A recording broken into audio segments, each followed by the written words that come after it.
Hi there and welcome to Joint Meeting in Physical Education. My name is Ty Riddick and I currently teach at Dr. Morse Gibson Elementary School in Okotoks as part of the Foothills School Division. And if you'd like to connect on Twitter either now or in the future, my Twitter handle is there for you as well. So we'll start with the least important part of the presentation first, but I'm new to Alberta and new to my division, so I may not know many of you, but I completed my Bachelor of Physical Education at Brock University.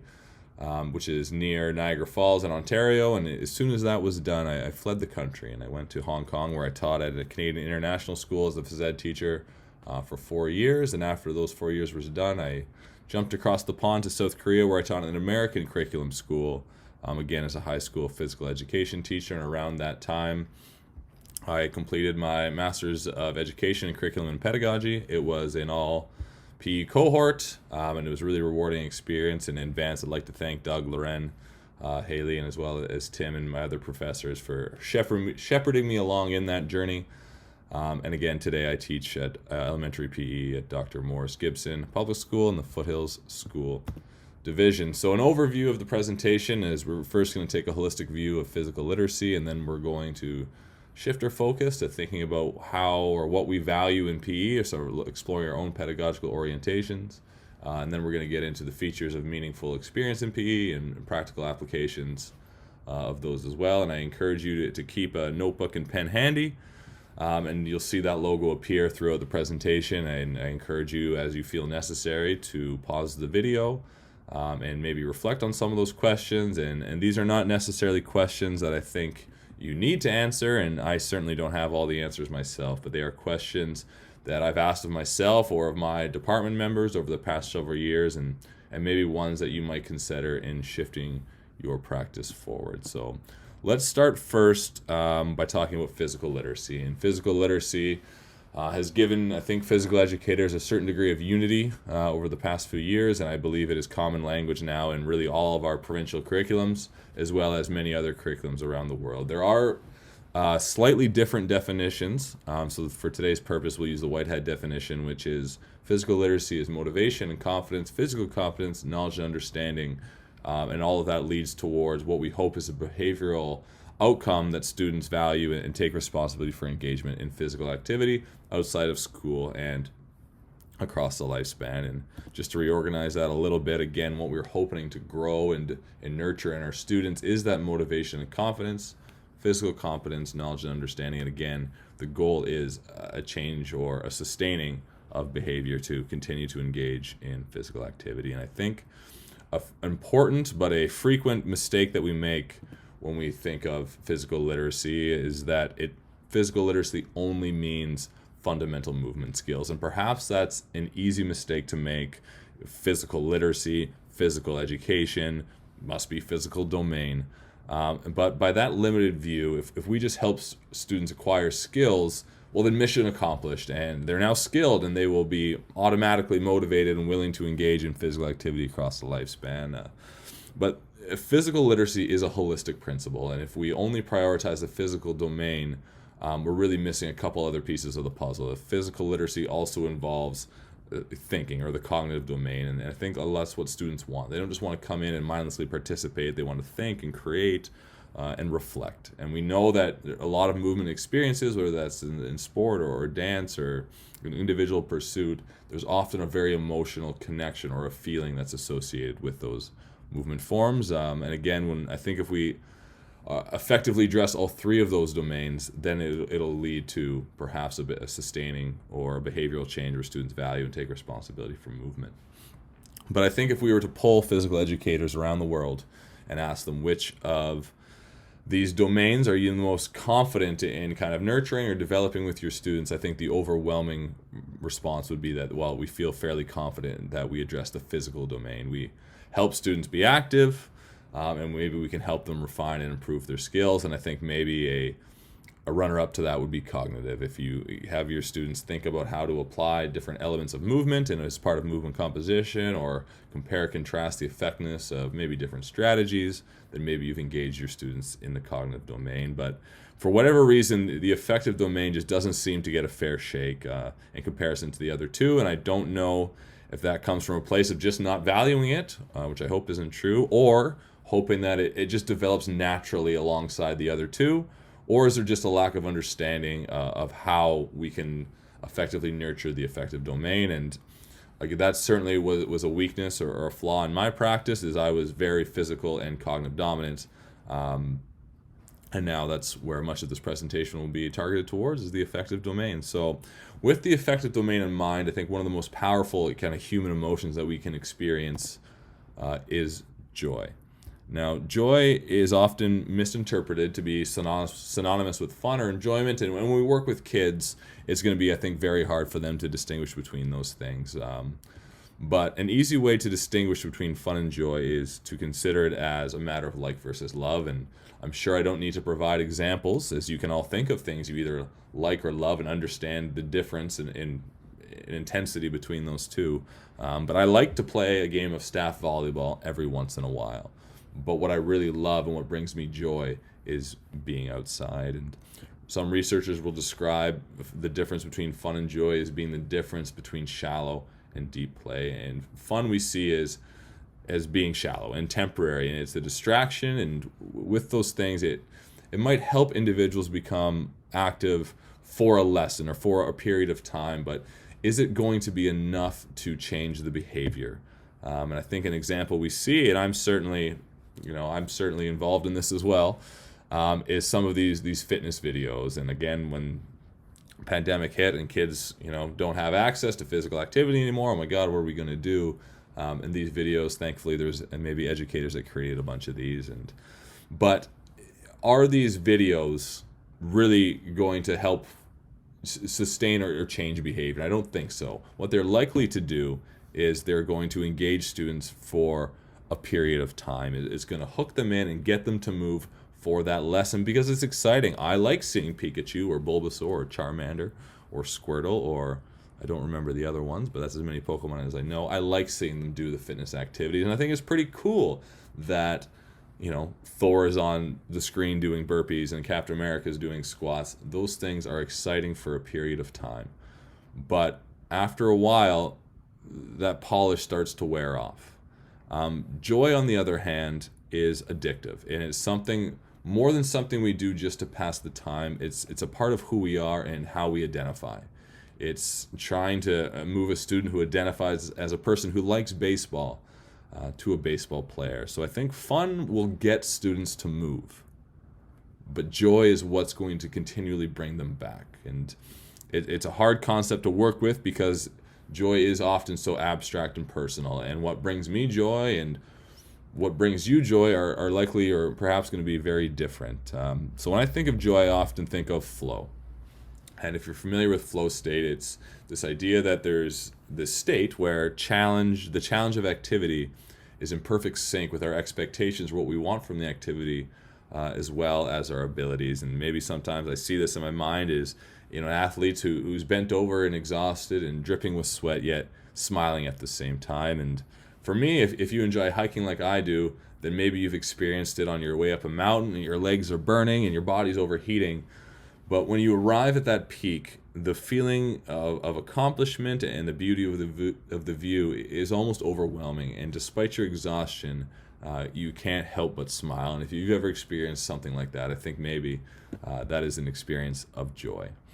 And perhaps another indicator of joy is freedom from time. And if you've ever been engaged in activity where you're so deeply immersed that after a while you might check your watch and think, oh my God, where did the time go? It's almost like waking up from a dream.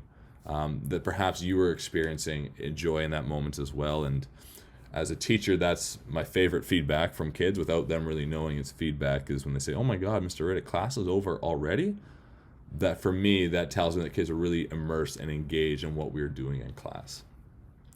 So Scott Kretschmar is a sport or physical activity philosopher, and he's written extensively on joy, and he has metaphors for joy that are much better than any I could conjure up.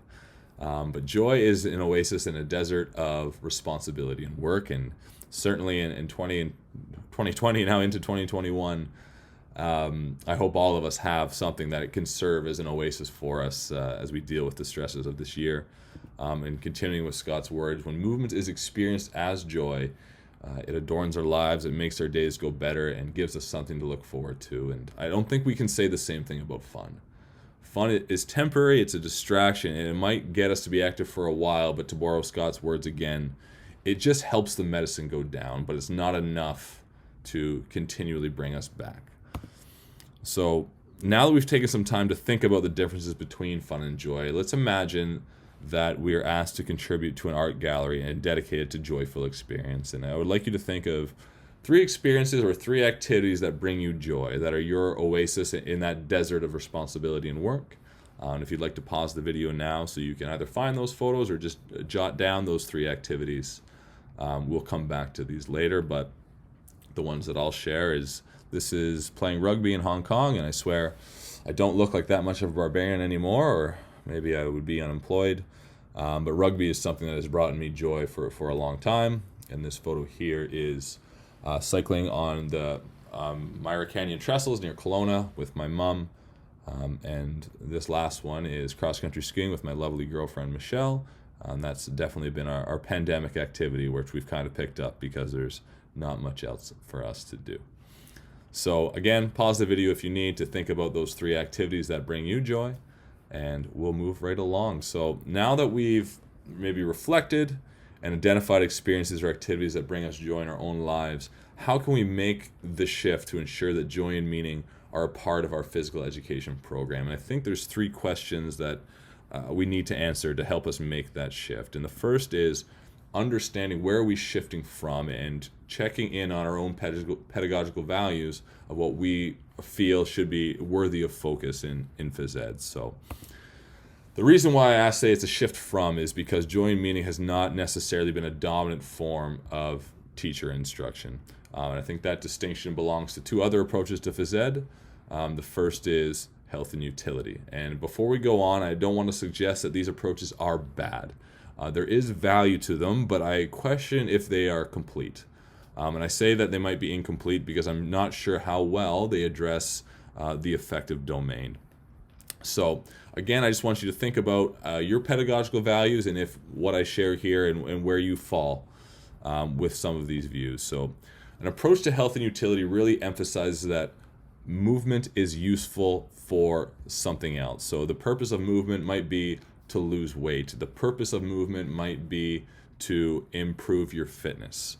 Oftentimes with this approach, we teach kids that movement is useful for health purposes. So that if maybe we're doing a jump rope or a skipping unit and it's for jump rope for heart, so we're emphasizing that by doing cardiovascular activity, it can give us a healthy heart, so that can increase our quality of life along our lifespan. Again, stuff that I think we know that makes logical sense, that movement is good for health. Another indicator of maybe an approach that's devoted to health and utility might be the presence of fitness testing or other ways that we try and quantify performance. And I assume the reason why fitness testing is an important part of this approach is to teach students of not only the importance of fitness, but also providing them an opportunity to monitor and improve their fitness for health purposes. And I think this approach is often physically or skill dominant, where we really emphasize uniformity in the performance of maybe fundamental movement skills.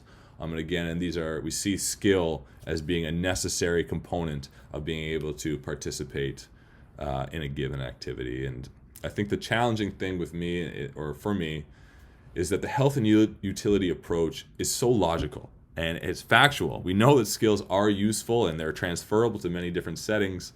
And we know that factually movement is useful for preventing disease and improving our health and well-being. And I think there's value to emphasizing the physical domain, but what I worry about or I think about is that prioritizing health and utility, and I think I did this very early on in my career, is putting the cart before the horse. And for example, in a sporting context, I think we incorrectly believe that by focusing on giving students the tools of the skills and maybe the strategic understanding, that the affective domain will follow, that students will become confident and they'll experience joy and they'll pursue these activities across their lifespan. Or maybe by lining kids up and having them run back and forth to beeps that progressively go faster and faster, while we encourage them to push themselves and do your best, that they'll be motivated to pursue a life of fitness later in life. And for a time, that made logical sense to me. But unfortunately, I think the research and the experience of students doesn't really bear that out. And in some of the research, even though teenagers are able to understand the importance of health, and I think students do, if you tell them that movement is good for their bodies and for their health in the future, they probably understand that quite well. But the risks of the future are just too far off to be meaningful to them. And I think a current example of that, if your students are anything like mine, when hockey was canceled, so there's going to be no minor hockey this year, not one student came up to me and said that they were sad because hockey was a source of physical activity that helped them improve their bone density and their heart health. They were upset because something they identified as meaningful, something that was a part of how they defined themselves, was taken away from them. And in follow-up to that, again, coming back to the fitness testing, and fitness testing could be its own presentation, and it's a discussion that continues to rage on. But if we are devoted to fitness testing for the purpose, I assume that the rationale has to be that this will either improve fitness or it is correlated to physical activity, meaning that students who are more physically active will do better in their fitness assessments. But unfortunately, the evidence for that doesn't quite exist. And I think what does exist is the potential for students to feel demeaned and embarrassed, and that's going to actually result in the opposite of that behavioral physical literacy outcome we want of continued engagement in physical activity. So moving a little further down the line, this is not necessarily a continuum, but I think we find people who are practitioners who place value on fun and exposure. And again, I just want you to think about with some of these approaches or these pedagogical orientations of where do you fit in. And likely it's not going to be an extreme where you're 100% in on one, but likely maybe a combination of a few. So advocates of fun and exposure, I think they believe in matchmaking.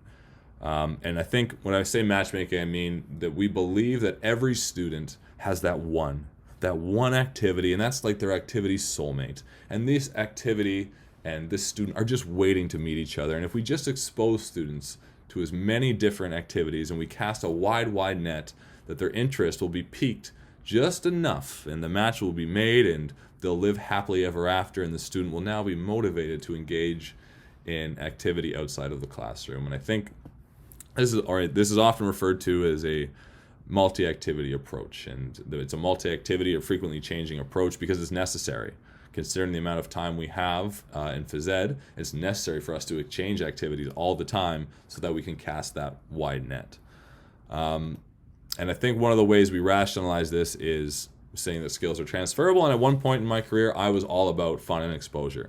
But I was worried that students might not be getting, having enough time to acquire the skills that they need. So I said, don't worry, skills are transferable. And I switched very rapidly from tennis to badminton to pickleball to volleyball. And I said, don't worry, kids, the skills are transferable. But I think really what I was doing was putting a real high priority on fun.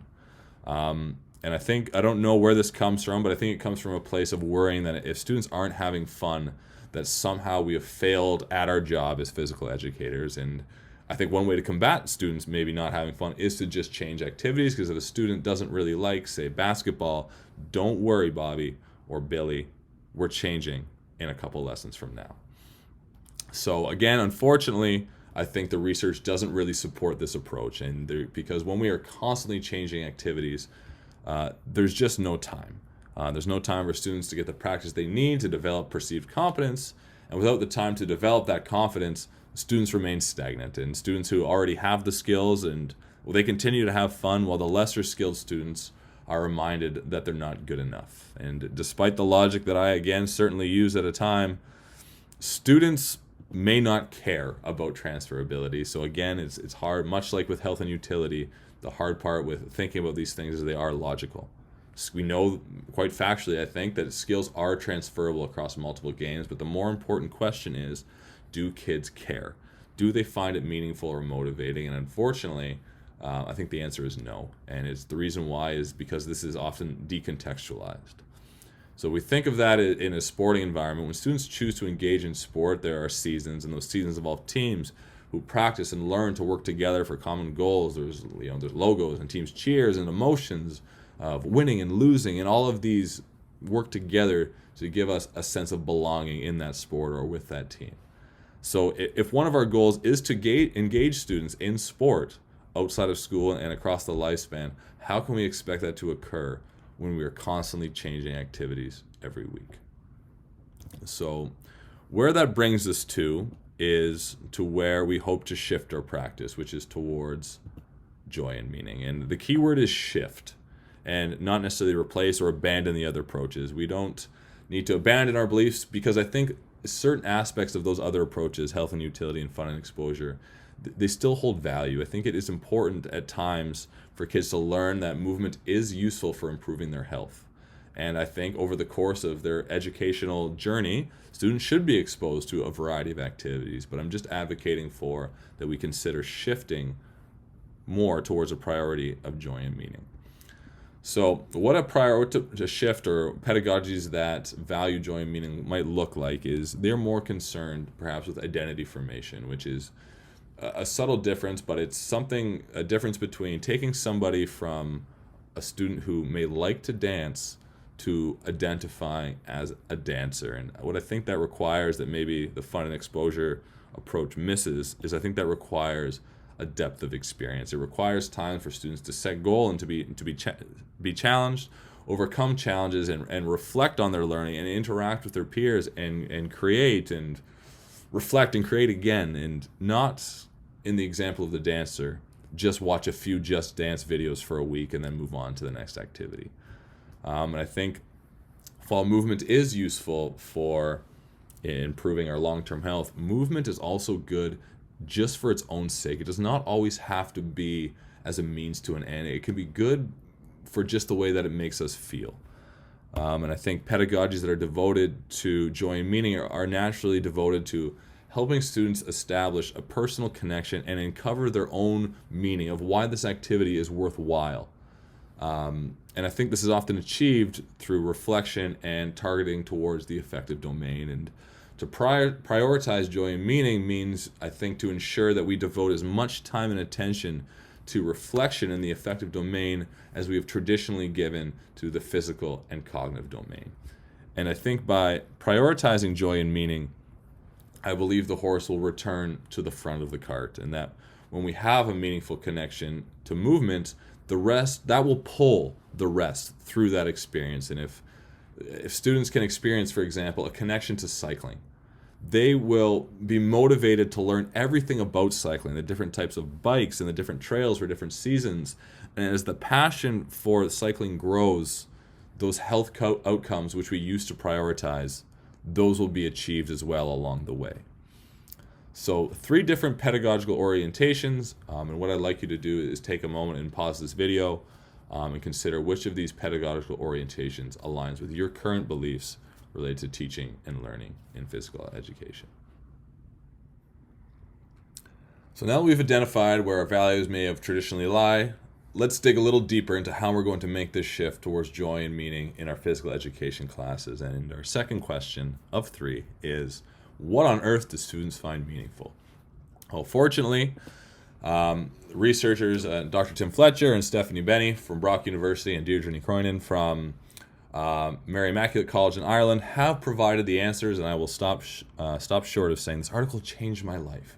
But it certainly changed my approach and philosophy related to physical education. And as you can see there, through their analysis of 50 peer-reviewed studies, they identified these 5 features of meaningful experience in physical education.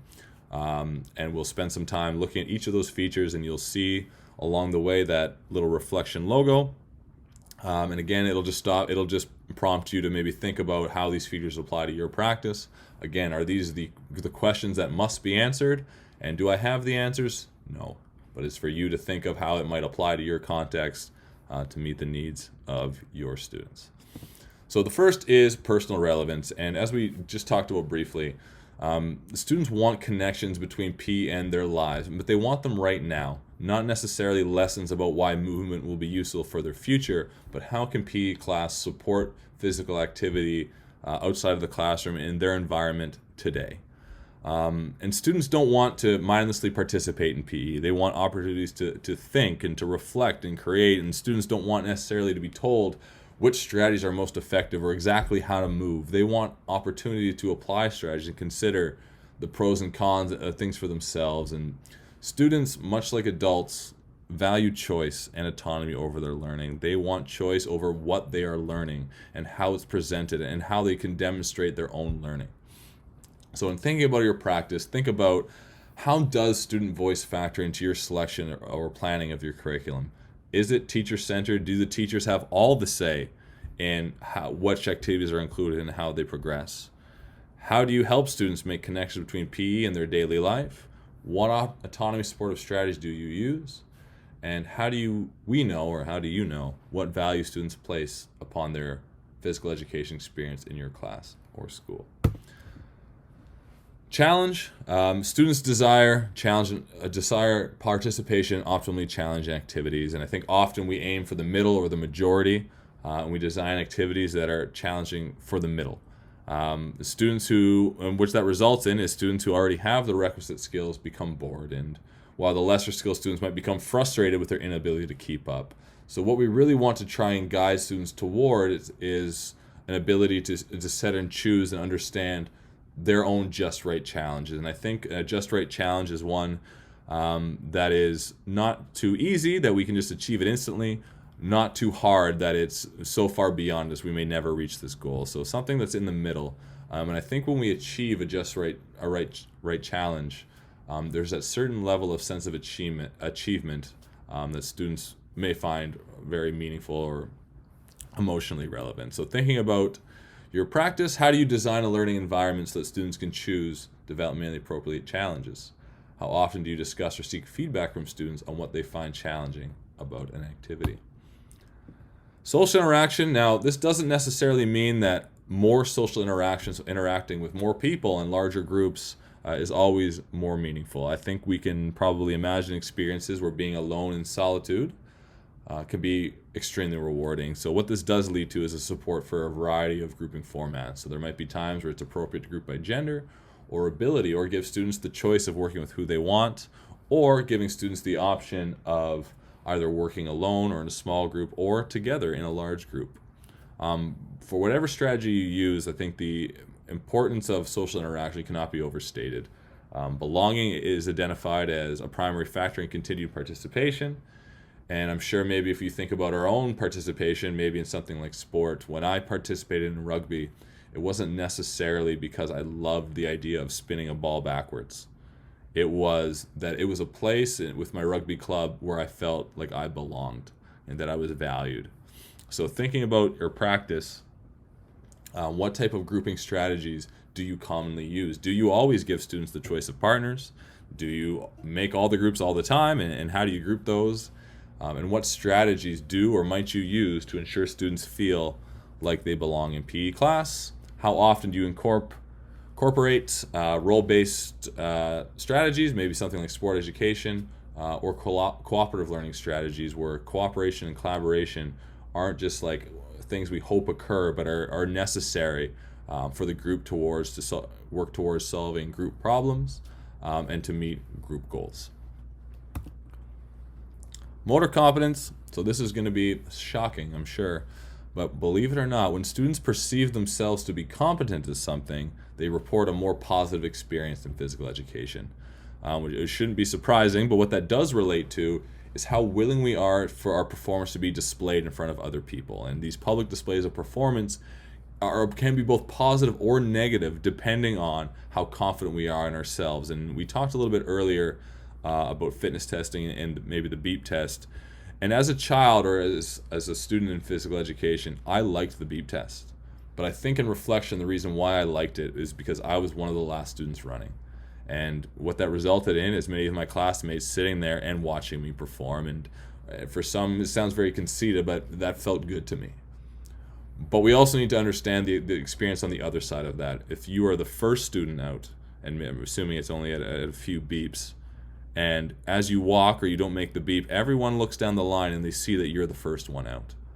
How does that experience promote continued engagement in physical activity? Or is it more likely to produce the opposite outcome of disengagement and having a negative relationship with movement? And I think that answer is quite obvious. So thinking about our practice, how often do students spend waiting in line or waiting for their classmates to get changed before they can receive instructions? So just thinking about some of those transition times. And again, how many opportunities are we providing students to develop and learn these skills? Do you provide options when it comes to displaying performance? So do you give students the option of, if it's in dance, they can perform in front of the class, or maybe if it makes them uncomfortable, they might be able to record a video privately and just submit it to you. And do you allow for the appropriate time and opportunity for students to develop and improve skill performance, which it does take time, or are we continually changing activities rapidly? Fun. Fun, I know we spoke about earlier, and at the start of the presentation we discussed that maybe fun is temporary and shallow, and it's not as powerful as joy, but we need to keep in mind that this is often researched with kids, and kids may not be able to differentiate between fun and joy the way we can. So there's some game-centered approaches, and such as sports education model, have been shown to positively promote enjoyment, and this is important because enjoyment is, for youth, still the number one reason why students like to participate in activity. And if you're not familiar with the sport education model, it really represents all that we love about sports: seasons and coaches and managers and referees and winning and losing. There's a culminating event, as opposed to just skill, strategies, play. It's sport, we know, is so much more than that. And I worry sometimes, or I don't really worry, but sometimes we place too much priority on fun, and I certainly did that early on in my career. And I think if all we focus on is kids having fun, what that often may result in is a lack of learning. And what I like about these 5 features is that, at least in the research, maybe all features are equal in some ways. So it's okay if kids don't have fun for a lesson in PE while they're working to overcome challenge. But we'll also think, if we ask kids what they find fun, often what they will report as being fun are some of the other features. So with that in mind, how often do you collect feedback from students on what they find fun? Do you feel that fun should always take precedent in physical education? What observable indicators do you use to determine whether students are having fun or not? And a bonus feature, kind of.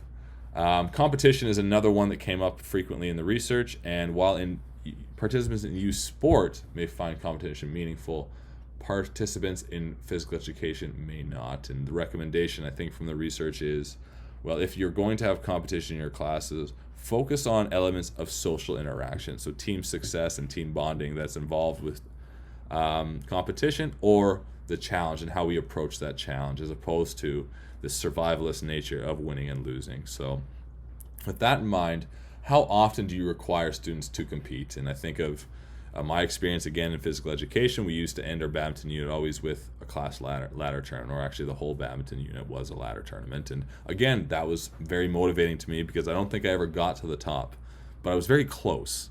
But again, we need to think about the experience of students on the other end of that ladder, students who struggle to get off the bottom. What kind of experience for them is that going to be if they're constantly reminded on this ladder tournament that they're just not as good as their peers? And so with that in mind, do you provide students a choice in these units of non-competitive or competitive gameplay? And badminton, certainly in Asian cultures, is something that is often played socially in parks and non-competitive environments, where maintaining a rally cooperatively is also a sort of enjoyment. So let's think back to those 3 photos or experiences that brought you joy, with those things that are your oasis in a desert of responsibility and work, and consider how prevalent these features are in each of the photos or experiences that you selected. So looking at the three that I shared, I mean, challenge is relevant in each of them. And rugby, based on the division that we were in, usually felt pretty optimal to me. There was one year we got promoted to the top tier division, and there's a few extra bumps and bruises that year, and we were a bit over our heads.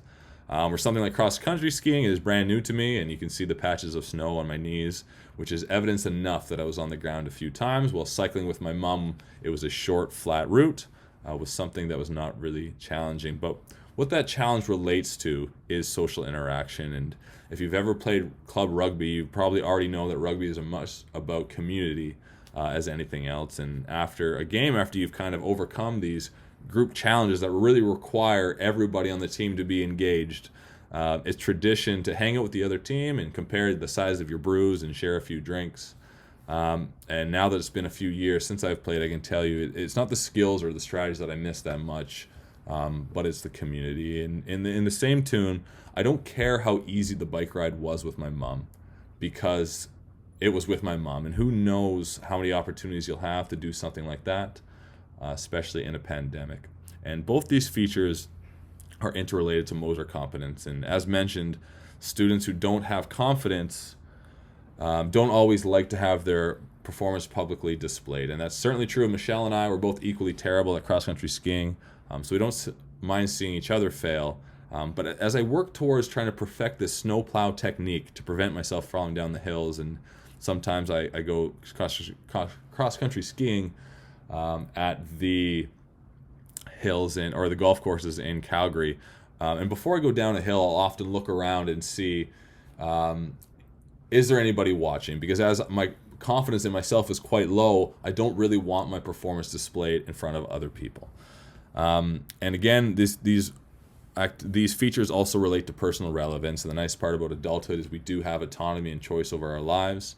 And it's being outdoors is something that I place value on. And I have the choice over how much challenge that I choose. I can decide if I want to go on a green, blue, or black cross-country course, and I've only gone on green so far. And these are activities I find fun. And fun when I think about these is probably the least relevant. Rugby, certainly the flow of the game compared to something like American football is something that I always found very fun. And I do like riding my bike, and I do find cross-country skiing fun. So I hope for you that demonstrates that these features are related, and it's from their combination and their interplay between them that I think joy arises. So if we were to go back and look once again at the photos you selected for your art gallery, beneath them is where the features start to reveal themselves in different ways. And I think you'll see them interacting with each other, and what that will produce, I think, is the joy of those moments. So again, I'd encourage you to pause the video here and take a minute and think about, in those photos or those memories that you selected, how prevalent are those 5 features? What ways are they interacting? And are there certain features that you value more than others?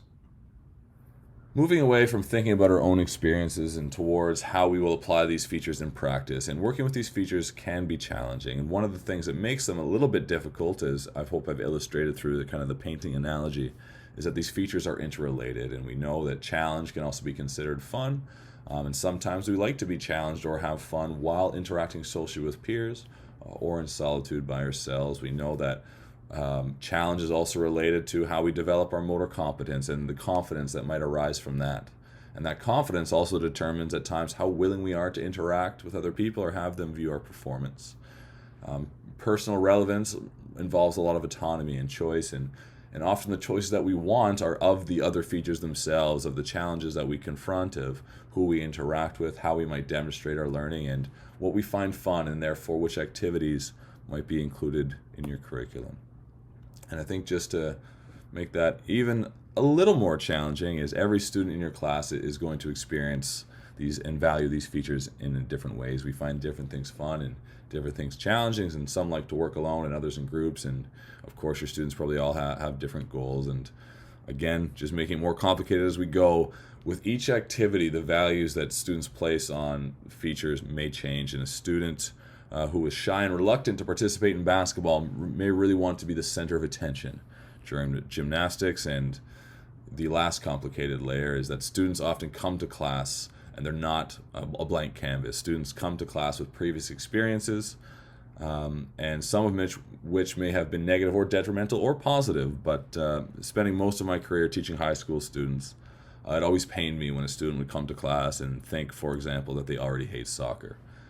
I'm unaware of any biological disposition to hating soccer, so I wonder what sort of detrimental experiences this student must have had to form such strong opinions. And if this seems a little bit overwhelming, I think it's important to remember that, I'll follow this paint analogy, that we're not the painters. That we ensure students have a supportive environment with access to the paint and the brushes and the materials. And through engaging students in rich learning and reflection, the students will discover for themselves which color combinations suit them best and how those can be used to paint their own masterpiece. And just to be a little less ambiguous about it, is teachers cannot create meaningful experiences on a whim. We can't just check off the use of these features and assume that it's going to create meaningful experience.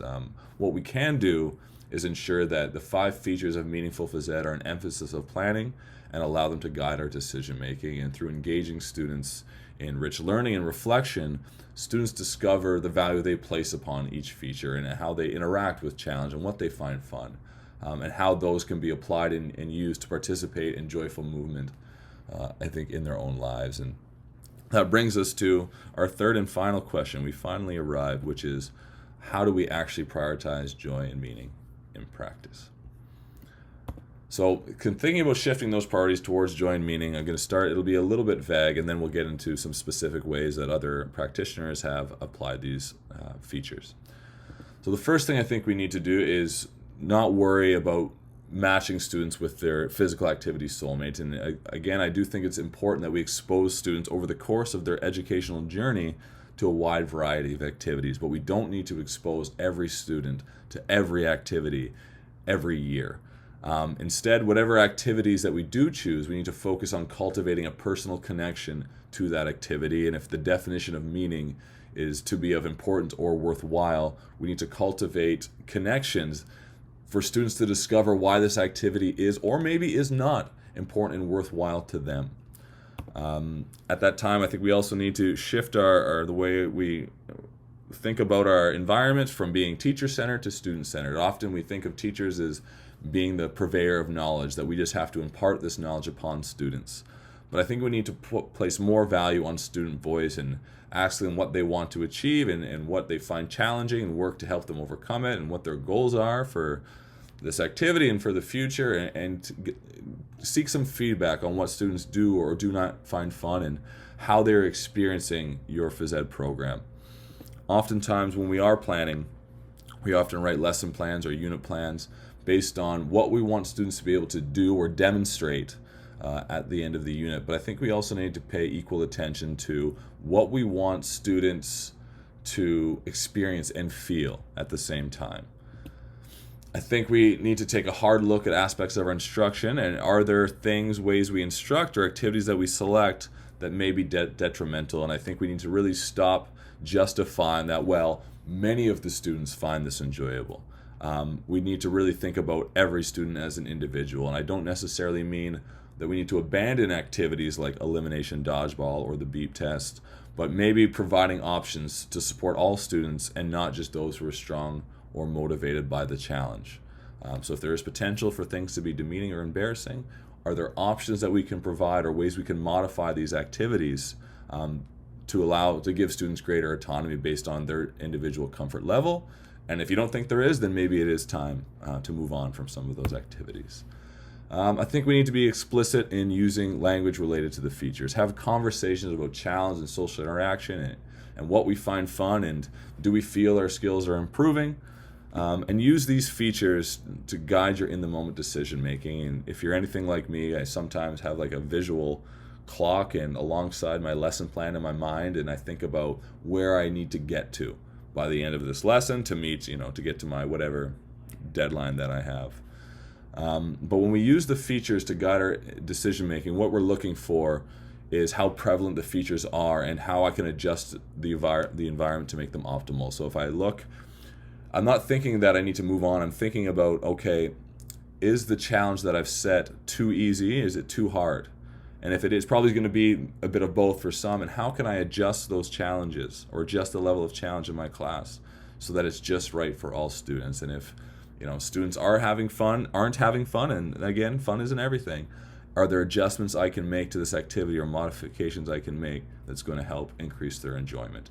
And it's also at the same time, if you feel that you've really accounted for these features and the lesson is going extremely well, but you need to move on, it's okay to take a step back and say, I'm just going to let them be, okay, and let the kids play and engage and immerse themselves in the learning environment you've created, and then bring it in for reflection, but you don't always feel the need to move on. And I think we need to lastly value the opportunity for reflection as much as we value kids being active. And I wouldn't say that as a matter of time, that if you spend 20 minutes active, you have to spend 20 minutes reflecting.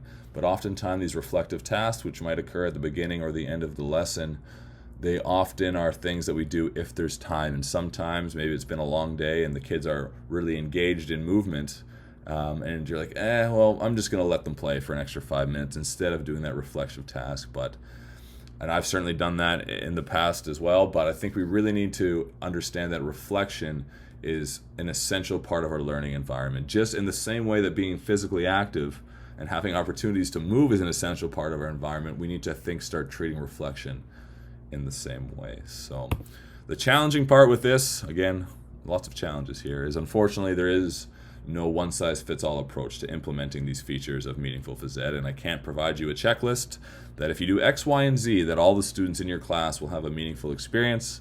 Of course, every student is unique, and as is every school context. So prioritizing joy and meaning in your classes is really up to your interpretation of the features as well as the needs of your students. So while I can't provide you with a checklist to success, I can provide you with a playlist which includes some research-based strategies that I came across while completing some of my master's coursework, which was focused on meaningful phys ed, and strategies that myself and my DP department in South Korea used as we kind of attempted to make this shift ourselves.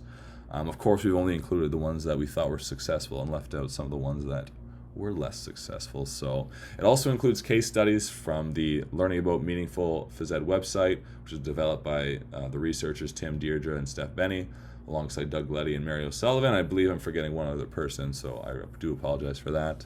And those case studies provide a good example of how teachers have used these features of meaningful phys ed in different ways to kind of engage their students in deeper connection. And they're all based on real life scenarios, so I encourage you to give all of those a read. They are a really excellent resource. And then you'll find some blog posts, some people to follow on Twitter, some podcasts, and some additional resources like books or things like that you might find valuable. As you are viewing this presentation after the conference or the session is ended, I'll put this link up back at the end so you can view it. But for right now, we'll move on and just conclude the session. And I'd like to conclude it by taking it back to physical literacy. And we often say that physical literacy is a journey, and that each of our students are at different stages of that journey. And the treasure at the end is that behavioral outcome of physical literacy, and that's valuing and taking responsibility for engaging in physical activity outside of school and across the lifespan. And I think the road to that treasure is paved by meaningful experiences. It's paved by reflection in environments that are optimally challenging and fun, social and relevant, and really full of opportunity for us to learn and grow together. But along the way, there's some booby traps, and along the way, students may also encounter meaningless or detrimental experiences, and those experiences may marginalize, demean, embarrass, or just otherwise lack relevance and connection. And if students encounter, I think, too many of those experiences, we really run the risk of turning them off of physical activity forever. And I think each of us, whether you're an administrator or a PE specialist who teaches these kids for multiple years in a row, or you're a subject teacher who only teaches one section or for one class, it's really of the utmost importance that we put up a green flag and we help students progress forward on that journey towards a lifetime of physical activity. And I think that is done through meaningful experience. So I thank you for taking this journey with me today, and we'll end with this quote that I believe wholeheartedly to be true. And while it was composed in 2018, it is certainly even more true today in the midst of a pandemic, that teaching phys ed well, helping kids make those meaningful connections, is perhaps the hardest job in any school. So I appreciate your openness to reflecting on your practice, and I hope you'll join me and many others in trying to shift towards more joy and meaning in your phys ed classes. And if you are interested and you would like to learn from the researchers themselves, Tim, Deirdre, and Steph, as well as some other practitioners, there's a lovely conference that goes from June 7th to 10th. It was supposed to be in Banff, but now it is online. And there's a meaningful phys ed pre-conference. I believe it's 3 hours in length on June 7th. So if you're interested and you'd like to learn more, that's the place to be on June 7th. So once again, thank you so much for attending the session. And there is the link to the playlist for you to view at your leisure. So thank you again for coming to Joy and Meaning in Phys Ed.